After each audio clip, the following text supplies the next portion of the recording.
Jasmine ថ្ងៃនេះខ្លាយកាត់ em thấy nè មិនមកដែរទេណាគម្រោងធំ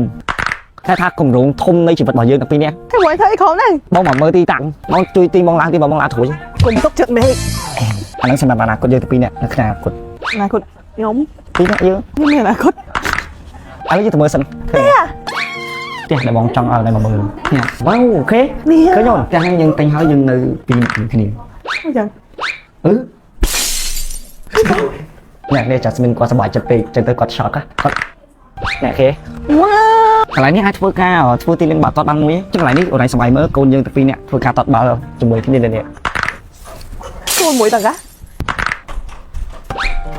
មិនលេងច្រើនណា Jasmine អូនលេងច្រើនម៉េចហេបើគ្នាលេងសើចបងច្រើនណាអូនឯងឃើញកម្មចដាគេកម្មចដានេះពេលដែលយើងឡើងទៅវាឡើងទៅលើបានណាអើបងមកទិញទេហើយបងចាស់ទាំងខ្ញុំហី អូខេបងអត់អីហើយ អូនឯងឃើញអូនអានេះបន្ទប់គេយើងទាំងពីរនាក់ហេឥឡូវសាកមកលើនេះមក Jasmine កុំថត Jasmine វ៉ាវអូនឯងចូលមកបន្ទប់នេះត្រូវហើយបន្ទប់នេះអាចនឹងជាបន្ទប់កូនរបស់យើងហើយ we have baby ឃើញអូនភាពខ្យល់អាកាស sốt đấy លោកមកគេចង់ទិញផ្ទះយើងច្រើនណា mà là អញ្ចឹងអនាគតទៅអូនឯងចង់បានកូនបាននេះ pì pì gì ហើយ baby with me đấy á បើថាបានឃើញ Jasmine ទេបង អូឃើញឃើញ អរគុណច្រើនណាបង Jasmine ឃើញហ៎គេប្រាប់បងតាមកទឹកទឹក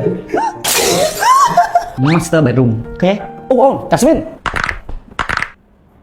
បងឯងមកពុកគេឡើងទុនស្រួលហ្មងអានេះសាក់ប៉ះវាមើលទិញទុនស្រួលសាក់សមសម្រាប់នឹងខែថា anh này cột buồn ngày មិនទាន់ដល់អនាគតបងណាគេ không biết đâu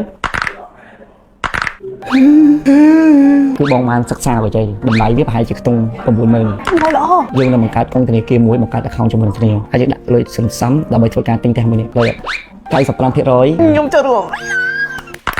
95%ហ្នឹងគឺថាអូនឯងជាអ្នកចេញសល់5%ទៀតគឺបងជាអ្នកចេញអញ្ចឹងណាដើម្បីមកគ្រប់ផ្ទះហ្នឹងគឺដាក់ឈ្មោះបងទៀតព្រោះបងជាមេគ្រួសារបងចូលរួមជាមួយនឹងបងអត់ ọt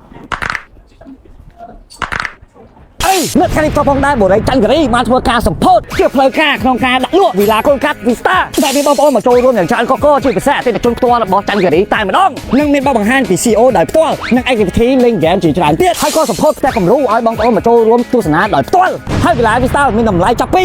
90000ឡើងទៅបងប្រចាំខែត្រឹមតែ$500តែប៉ុណ្ណោះបើសិនជាបងប្អូនធ្វើការកក់ឥឡូវនេះដល់ថ្ងៃទី16សីហាគេនឹងផ្ដល់ជូនម៉ាស៊ីនត្រជាក់មួយគ្រឿងពេលដែលខ្ញុំបានទស្សនាផ្ទះគំរូនេះហើយដោយបរិយាកាសជុំវិញពោពេញទៅដោយធម្មជាតិដាក់ចូលមកដល់ដូចជារីសនចឹងហើយឌីហ្សាញក្នុងផ្ទះវិញឌីហ្សាញចេញមកធំទូលាយបែប elegant ហើយស្អាតចុះបើសិនជាបងប្អូនចាប់អារម្មណ៍បងប្អូនឯងមកសាកសួរព័ត៌មានបាន